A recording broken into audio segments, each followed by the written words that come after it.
Nagsampa ang GMA Network ng civil case for specific performance with damages laban kay Sara Labati sa Quezon City Regional Trial Court. Hiningi ng GMA sa korte na utusan si Labati na tuparin ang kanyang mga responsibilidad na nakasaad sa kanyang management contract sa network. Hindi na raw kasi tinutupad ni Sara ang kanyang mga commitment sa network gaya na lang ng hindi niya pagsipot sa ilang programa sa kabila ng mga paalala.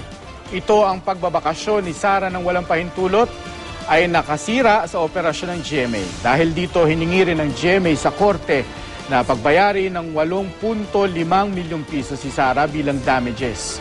Nauna nagharap ng libel complaint si GMA Films President Attorney Annette Gozan Abrugar laban kay Labati dahil sa umano'y mga mapaninang Twitter posts nito. Sinisikap naming kunan ng reaksyon si Labati kaugnay ng magkahiwalay na demanda.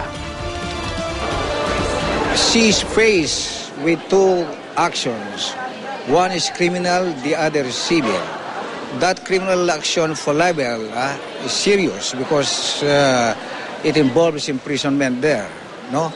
And this is a civil action requiring her to perform her role, which she signed up with GMA 7.